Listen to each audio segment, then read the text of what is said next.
Halo teman-teman semuanya. Hai Kak, Hai. Ya, hari ini kita akan membahas sinergi lintas sektor dalam penyelesaian konflik agraria. Yang seperti kita tahu, konflik agraria sering terjadi di tengah masyarakat.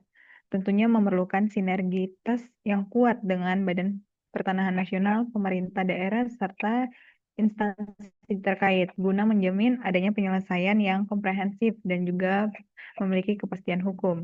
Sebelum itu, kita mulai dari pandangan awal dari Mbak Intan. Apa sih itu konflik agraria, Mbak? baik, terima kasih. Menurut saya, konflik agraria adalah permasalahan, pertentangan atau sengketa yang berkaitan dengan penguasaan, pemilikan, penggunaan, dan pemanfaatan tanah yang melibatkan masyarakat antar masyarakat atau masyarakat dengan perusahaan, masyarakat dengan pemerintah, atau masyarakat dengan instansi-instansi pemerintah lainnya. Terima kasih, saya kembalikan. Baik, terima kasih Mbak Intan. Selanjutnya, bagaimana sih sinergi antar lintas sektor ini dalam menangani konflik agrarianya? Ada yang bisa memberi pendapatnya? Ya, Kak, mungkin saya bisa memberikan pendapat.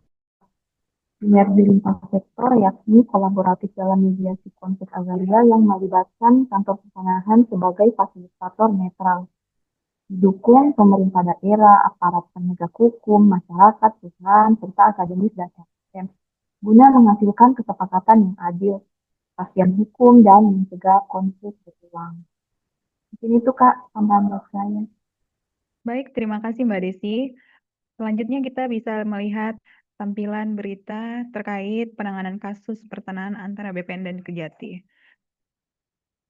Untuk selanjutnya, mari kita lihat sisi tantangan dalam menghadapi konflik agraria yang melibatkan beberapa pihak. Mungkin ada yang ingin menyampaikan tanggapan? Susin mungkin?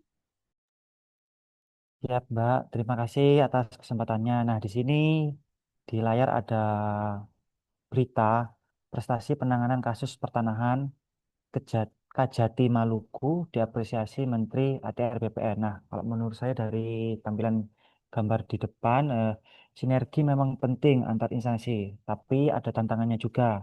Yang pertama ada ekosektoral, terus perbedaan regulasi dan lain-lain. Namun, hal ini dapat diwujudkan dengan sikap nilai kolaboratif. Nah, ini salah satu contoh nilai kolaboratif antara Kementerian ATR BPN dan Kajati dengan membangun kepercayaan dengan membuka ruang dialog serta mediasi antar berbagai pihak terkait, yakni BPN, Kajati, dan mungkin instansi-instansi lainnya. Mungkin itu, Kak Maria. Terima kasih. Baik, terima kasih Mas Husen. Terakhir ini kita bisa melihat bagaimana pandangan terhadap nilai kolaboratif dalam penanganan konflik agraria. Ada yang bisa menyampaikan pendapatnya? Dipersilakan.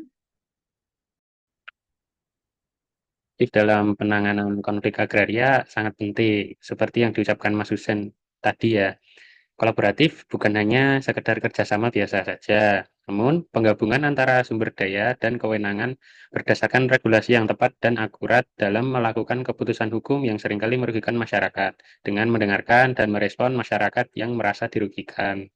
Nilai kolaboratif ini dapat diwujudkan dengan memberikan kesempatan dari berbagai pihak untuk dapat berkontribusi dan terbuka dalam bekerja sama untuk menghasilkan nilai tambah. Mungkin itu, Kak Maria. Baik, terima kasih Mas Pari. Dari penyampaian teman-teman, maka kita simpulkan bahwa sinergitas lintas sektor ini bukan hanya tentang formalitas di atas kerjaan aja ya, namun tentang bagaimana berbagai pihak menurunkan ego sektoral demi kepentingan masyarakat yang lebih luas.